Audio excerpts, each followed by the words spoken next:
Chapitre 8, lueur d'espoir. L'hiver s'installait à Milan, et avec lui, un air de renouveau flottait sur la ville. Le temps, bien que froid, était imprégné d'une énergie palpable. Marco sentait que quelque chose de grand se préparait pour l'Inter. Les premières semaines sous la direction du nouvel entraîneur avaient apporté une fraîcheur, une dynamique que l'équipe n'avait pas connue depuis longtemps. Les joueurs semblaient revigorés, déterminés à montrer leur potentiel et à raviver la flamme dans le cœur des tifosi. Au cours des semaines qui suivirent, Marco assista à une série de matchs à Giuseppe Meazza San Siro. À chaque rencontre, il était impressionné par le nouvel esprit de camaraderie qui émanait du terrain. Les passes étaient plus précises, la défense plus solide, et l'attaque, autrefois chaotique, affichait une clarté d'esprit renouvelée.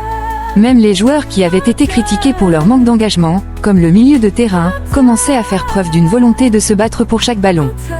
Un dimanche après-midi, l'Inter affrontait un adversaire redoutable, l'AS Roma, dans un match crucial pour le classement. Marco était nerveux, mais cette fois, il avait une sensation différente. En se dirigeant vers San Siro avec ses amis, il ressentait une effervescence qui contrastait avec l'appréhension des derbys passés. Le chant des tifosi résonnait dans ses oreilles, une mélodie d'espoir et de solidarité qui le transportait.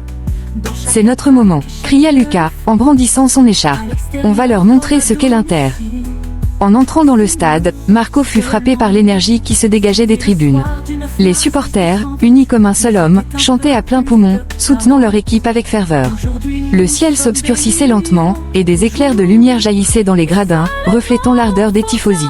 Marco se laissa emporter par cette ambiance, son cœur battant au rythme des chants. Le match débuta sur les chapeaux de roue.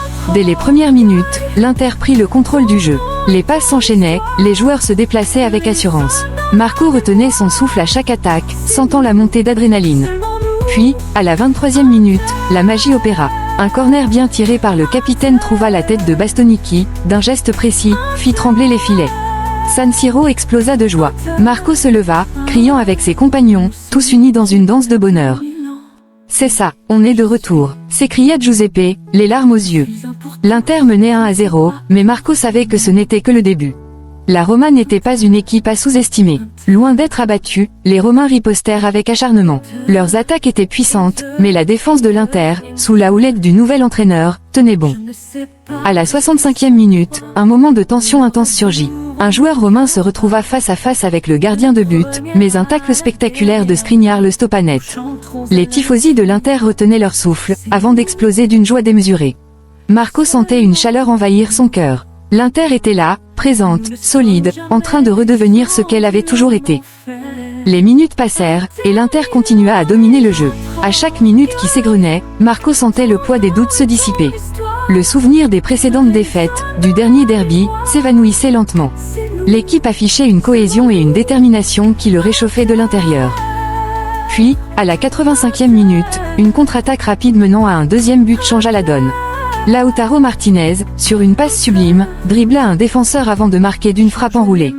San Siro explosa de joie, une vague d'euphorie balayait les gradins.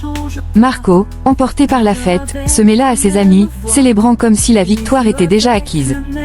Le coup de sifflet final retentit, et le score affichait 2-0 pour l'Inter. Les tifosi dansaient, chantaient et se serraient dans les bras, le stade vibrant d'une énergie nouvelle. Marco, encore en proie à l'euphorie, leva les bras au ciel, remerciant la vie d'avoir été témoin de ce moment.